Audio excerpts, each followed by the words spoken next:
fungsi dasar literasi ICT dan media pembelajaran keguruan. Ya. Tapi sebelum saya membahas materi ini, saya terlebih dahulu ingin bertanya kepada teman-teman semua, kepada kakak kelasnya, apakah ada teman Anda yang tidak hadir hari ini? Masuk semua? Masuk semua. Oke. Apakah ada pertanyaan materi minggu lalu? Tidak ada. Oke.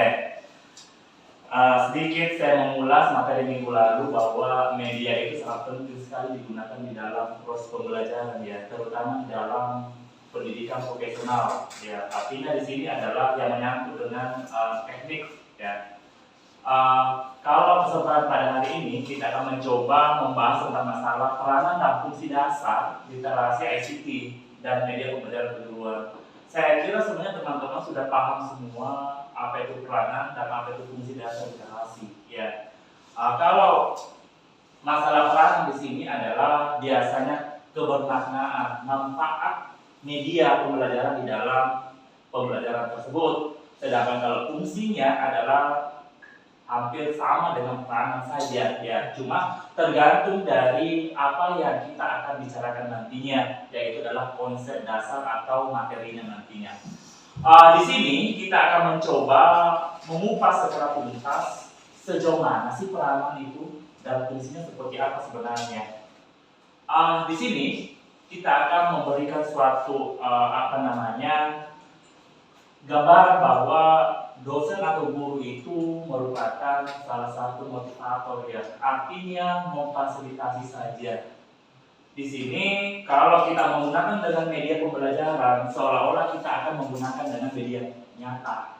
Contoh, gambar gajah. Kalau saya memberikan gambaran secara deskriptif mengenai dengan gajah, kemungkinan besar teman-teman semua tidak yakin gajah itu seperti apa. Ya, tapi dengan adanya suatu media pembelajaran yang saya dengarkan seperti ini, seolah-olah Anda itu mendekati dengan gajah. Oh, gajah itu seperti ini ya, oh seperti ini dan seterusnya. Inilah yang disebut sebagai media pembelajaran sebenarnya. Artinya apa? Ada yang tahu fungsinya? Media yang di sini yang saya berikan, ada yang tahu? Kenapa saya memunculkan gajah? Supaya apa coba? Ada yang tahu? Supaya mempermudah, ya, memahami tentang masalah gajah.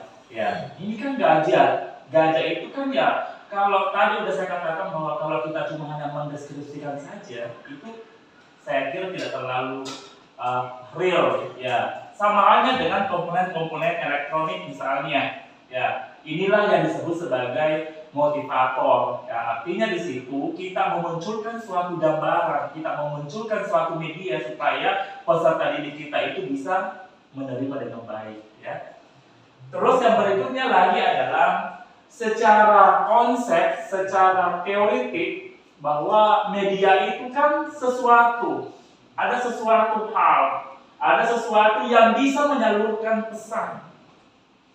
Kalau saya berbicara tentang masalah media di sini, berarti kan ada komunikasi, kan? Ada pesan yang diterima oleh peserta didik. Ya. Jadi artinya di sini juga bahwa dapat merangsang pikiran dan perasaan, kemauan sehingga mendorong terjadinya suatu belajar pada siswa. Artinya di sini adalah dia mendorong seorang guru sebagai fasilitator memunculkan media pembelajaran sehingga apa? Sehingga peserta didik itu dapat menimbulkan sesuatu hal, ingin belajar lebih mendalam lagi tentang apa yang akan disampaikan oleh gurunya. Apakah ada yang mau ditanyakan sampai di sini? Iya Pak, saya ingin bertanya. Di sini kan media ini yang dapat merangsang gitu Pak. Nah, yang ingin saya pertanyakan, ketika suatu media pembelajaran sudah disampaikan dan siswanya ini terangsang dalam materi itu, cuma dalam hal pemahaman dia ini masih kurang. Apakah ada hal yang belajar dari media tersebut atau memang faktor dari siswa? Oke, bagus sekali pertanyaannya, ya, bagus sekali. Dan memang itu adalah nanti pertemuan minggu depan baru saya bahas, ya, tentang masalah multimedia pembelajaran. Oke, saya akan menjawabnya. Memang ada beberapa hal dan teknik yang perlu kita perhatikan bahwa di dalam membuat satu media itu adalah yang pertama mengetahui terlebih dahulu adalah karakteristik siapa yang dihadapi. Contoh adalah siswa SMK misalnya. Terus yang kedua, media yang kita gunakan nantinya itu adalah media yang berbau dengan multimedia. Untuk apa kita membuat media tapi kalau tidak ada interaksi? Kan kurang menarik sebenarnya. Kalau misalnya ada interaksi, ada sesuatu hal yang menimbulkan sesuatu yang di mata siswa tersebut.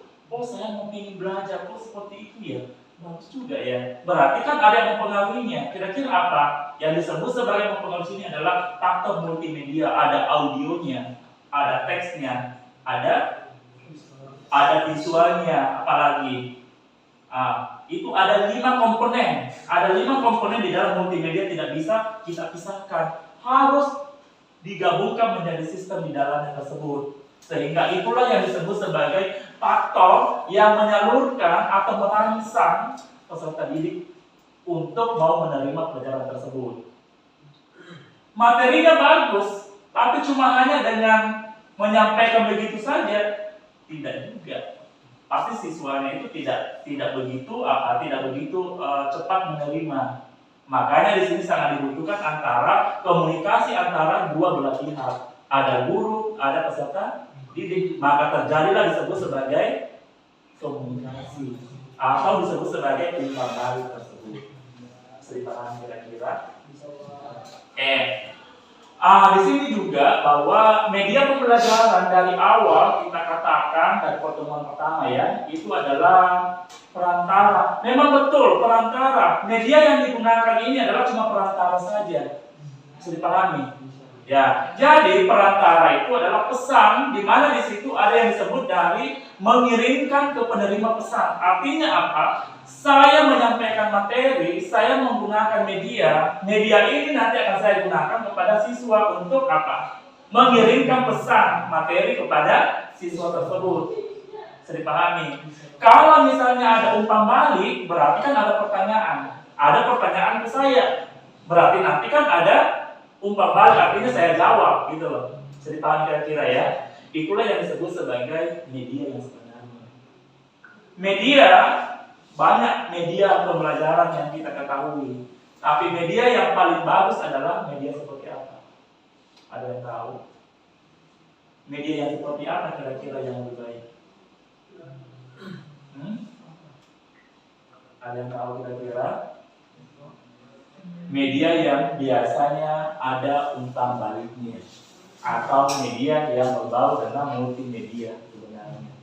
Kalau media ya sekedar media saja, ada beberapa karakteristik media yang baik ya. Oke, di sini inilah media yang sebenarnya teman-teman yang perlu teman-teman ketahui bahwa kalau dia semakin ke atas, ini disebut dengan kerucutnya siapa coba? Dale dan ide, lunar ya. Ini kalau kita gambarkan dalam bentuk segitiga, berarti semakin atas semakin apa? Semakin?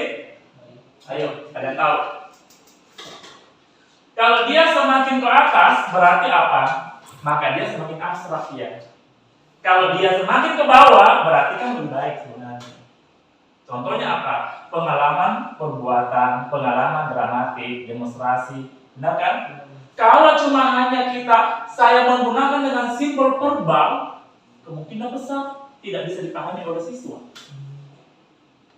Kalau saya ngomong menggunakan dengan gerakan tangan saja, siswanya paham nggak? Kan nggak paham. Sama halnya dengan simbol visual.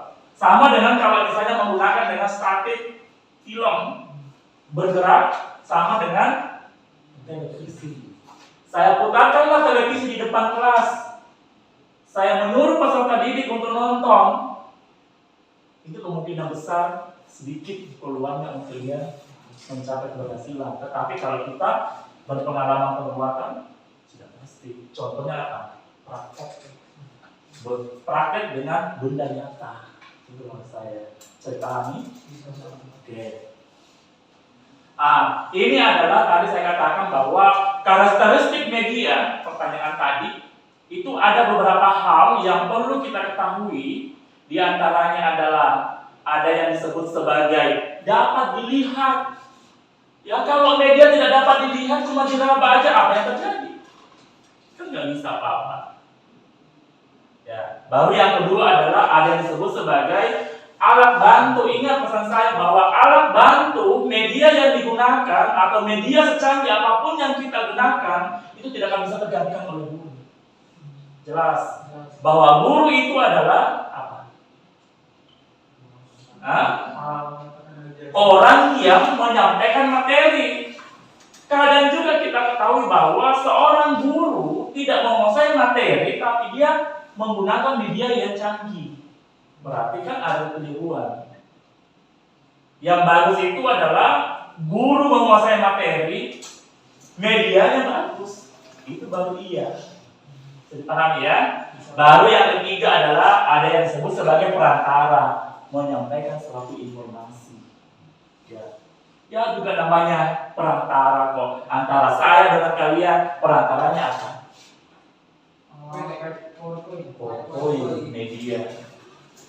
Ya, baru yang keempat adalah ada yang disebut sebagai apa? Alat untuk belajar. Tuh, ya, saya kira sudah banyak guru-guru ya menggunakan ada modul, ada rekaman, ada bahan ngajar. Kalau dulu pada saat COVID kita menggunakan dengan rekaman. Makanya banyak peserta didik tidak memahami. Karena apa? Ada tahu alasannya? Ada tahu alasannya kenapa? Belum dijelaskan. Dikarenakan pada saat hanya rekaman itu kita mau bertanya secara langsung itu tidak bisa. Betul. Tidak ada timbang balik. Ada feedback langsung. Ada yang betul yang dimaksud. Beda kan antara sekarang Anda bertanya, saya yang jawab. Itu namanya timbang balik. Kalau via live chat Pak? Ya. Via live chat rekaman live itu Boleh bisa, tetapi itu kan dalam bentuk apa ya? Deskriptif, gitu ya mas, seperti itu mas ya. Jadi kalau teman-teman besok kedepannya mau membuat suatu media pembelajaran, perhatikanlah 4 hal pokok karakteristik ini. Ya, apakah Anda mau membuat modul? Apakah Anda mau membuat rekaman? Atau Anda membuat bahan ngajar? Kalau bahan ngajar berarti adalah mengacu kepada silabus dan SPP. Harus Anda memahami di sini bahwa karakteristik media itu yang digunakan sebenarnya adalah ya seperti ini. Tapi kenapa tiap hari, tiap pembelajaran media yang kita gunakan beraneka ragam, tapi kok tidak ada hasilnya? Salah siapa sebenarnya? Nah, inilah tanda tanya buat kita semua. Ya, bahwa saya katakan tadi bahwa media yang kita gunakan itu cuma hanya alat bantu. Tapi dengan guru tidak akan bisa tergantikan dengan apapun. Guru tetap guru mengajar di dalam kelas. Secara ya. Jadi kalau misalnya teman-teman besok ya udahlah saya nggak usah mengajar, saya berikan aja dengan media pembelajaran dulu. Ya, biasa maksud ya. Maka muncullah seperti ini. Biasanya di dalam menyampaikan suatu materi ada yang disebut sebagai komunikasi. Komunikasi itu adalah umpan balik antara dua belah pihak. Di mana di situ adalah satu guru sebagai komunikator kurang mampu dalam cara penyampaian pesan. Makanya di sini saya menggunakan dengan media pembelajaran. Ingat, kalau seorang guru kurang cakap komunikasi dengan baik, lancar, gunakan media pembelajaran. Supaya apa? Untuk membantu menopang di dalam komunikator tersebut. Bisa dipahami. Ya. Kalau gurunya sudah oke, sudah bagus, dia membuat media pembelajaran juga dengan bagus, itu yang dicari sebenarnya. Tapi banyak sekali media pembelajaran, baik itu online, main offline dan seterusnya, tergantung dari apa? Tergantung dari situasi yang kita gunakan nanti. Bisa dipahami? Ya. Oke.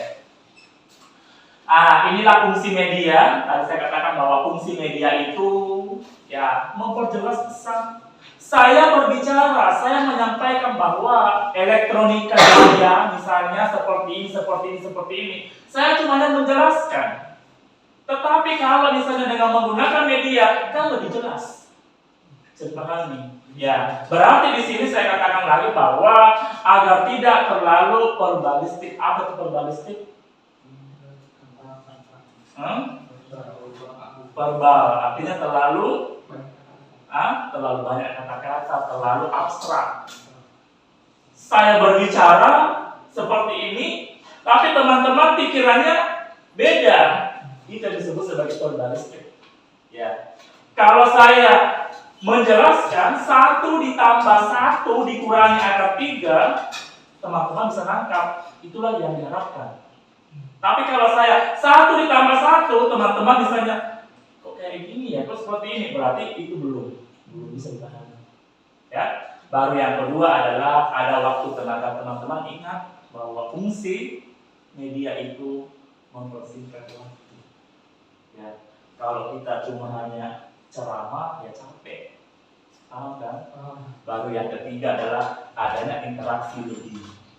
Interaksi lebih itu biasanya adalah bagaimana caranya supaya kita berinteraksi antara dua belah pihak. Ya. Baru yang ketiga adalah belajar.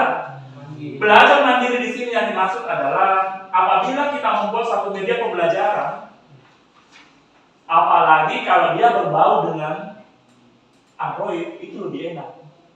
Karena sekarang ini semua peserta didik, semua mahasiswa sudah mempunyai HP yang berbasiskan dengan Android. Jadi itu mempermudah. Jelas ya?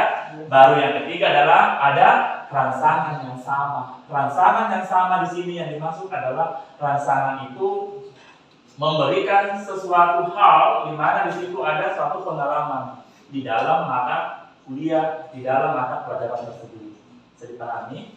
Apakah sampai di sini ada yang mau ditanyakan?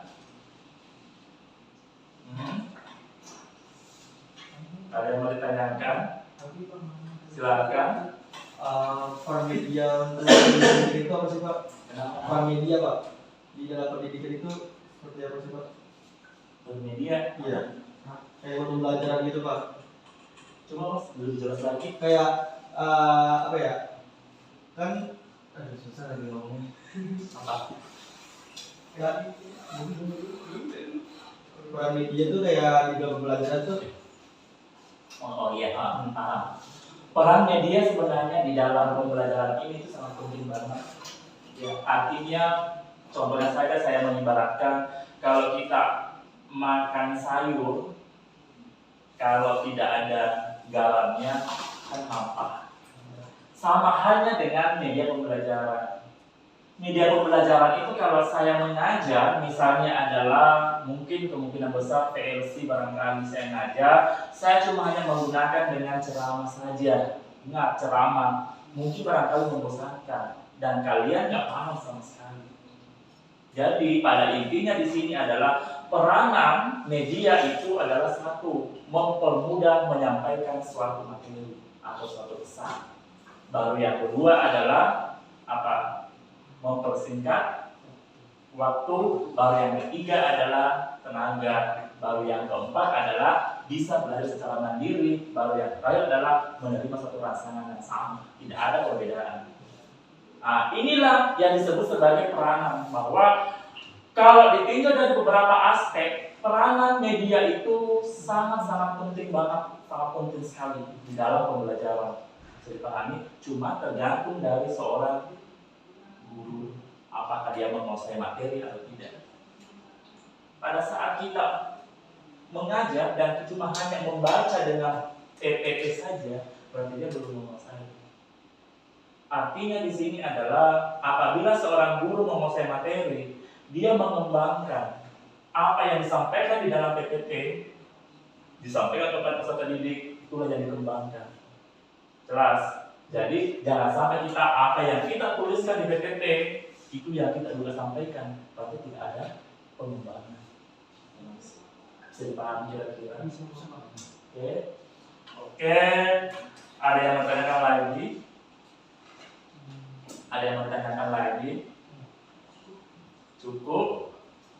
Oke, untuk pertemuan kali ini mungkin barangkali sampai di sini saja ya pertemuan hari ini, karena pertemuan hari ini juga teman-teman ya sudah saya kirim tugasnya melalui dengan di WA group ya atau di email masing-masing. Nanti Anda mengerjakan ya sesuai dengan perintahnya soal itu dan dikumpulkan minggu depan ya.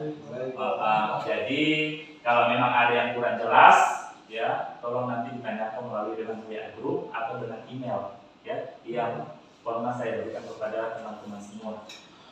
Sebelum saya menutup pelajaran hari ini, saya bisa menyimpulkan bahwa peranan media itu sangat penting sekali digunakan oleh seorang guru. Ya, itu yang pertama. Baru yang kedua di sini adalah apabila seorang guru mau mengajar di dalam kelas, tolong perhatikan yang namanya dengan karakteristik peserta didik. Karena tidak semua peserta didik itu bisa menggunakan dengan media. Ya, contoh barangkali ya, kalau mengajar secara mata pelajaran secara umum dengan keteknikan itu berbeda. Ya, jadi tolong diperhatikan di situ. Baru yang terakhir di sini adalah fungsi media itu sudah saya jelaskan tadi ya, yaitu adalah memperjelas suatu pesan di dalam penyampaian suatu materi. Mungkin kemungkinan besar itu adalah tujuan materi hari ini. Dan saya akhiri saja sampai di sini ya. Tadi ada tugas, sudah kan tugasnya? Sudah Pak. Oke.